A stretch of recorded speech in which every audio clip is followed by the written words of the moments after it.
Good morning, guys.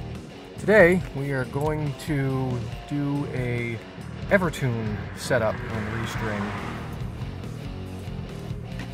Those are the strings I'm using. I'm trying to do this with a voiceover, so if it's a little weird, I apologize.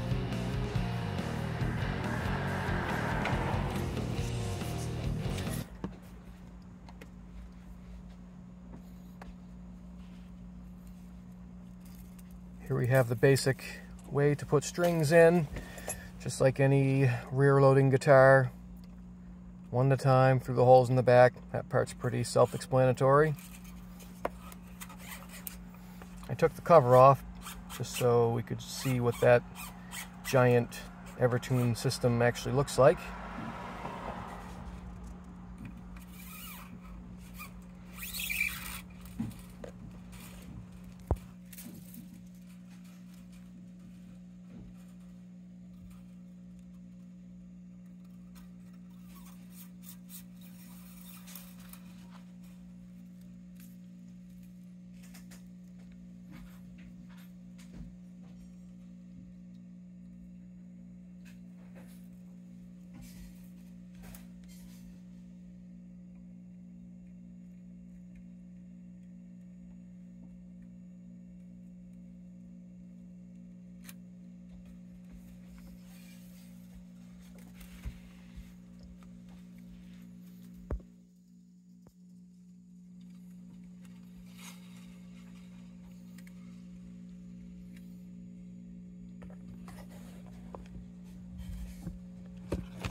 Here we have the headstock end, obviously, and they were nice enough to have locking tuners on this guitar, which makes string changing a bit faster.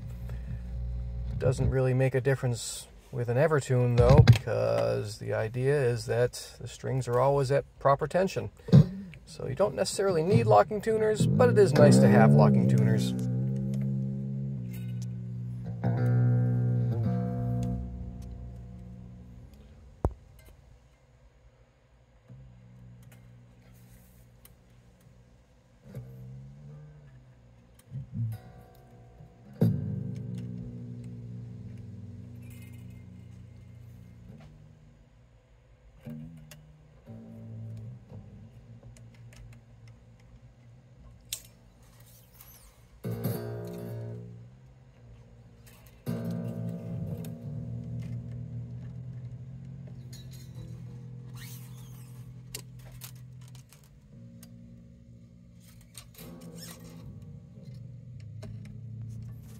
I like to get them all secured and then tune them all up at once. This is where it gets interesting with the Evertune.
So here's where the Evertune differs. It has, their tuning set screw is behind the saddle. I apologize for not getting a better shot of that screw, but it is the only one that is directly behind the saddle.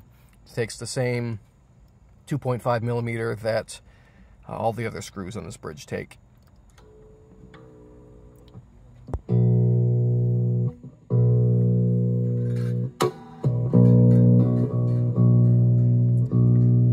So the idea is that you tighten that screw to raise the pitch of the string and loosen to lower the pitch of the string.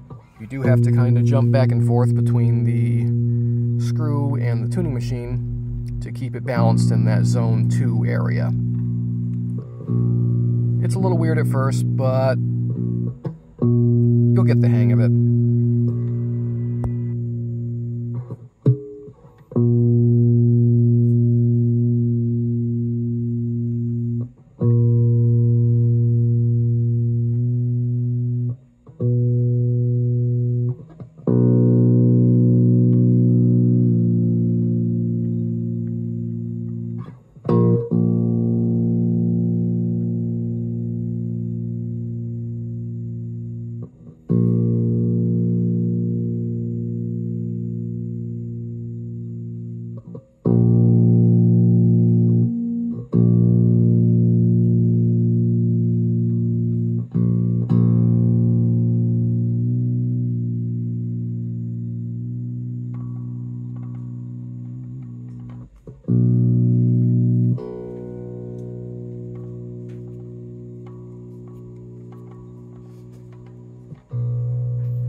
So this customer wanted this guitar set up in drop A flat. You can see that I have to loosen the screw to get it down to that pitch, and the whole saddle kind of falls into the bridge.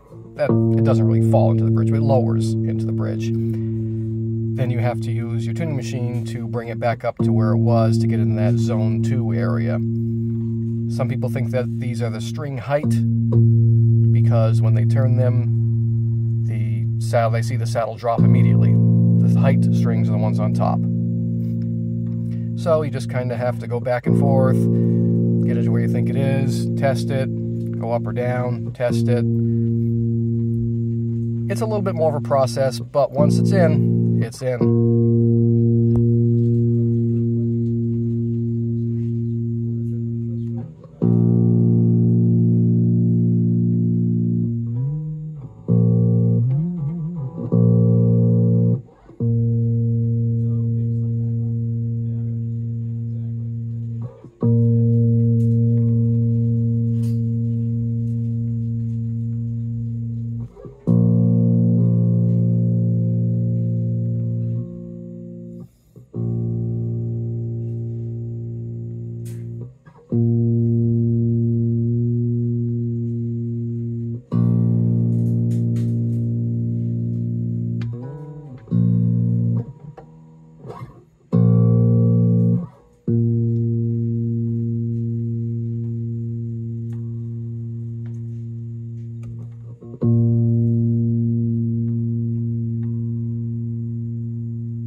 And see right here, you can certainly bend with them. I had that one set up just to the very top of zone 2. That way the string, if it loosens, stays at the same pitch.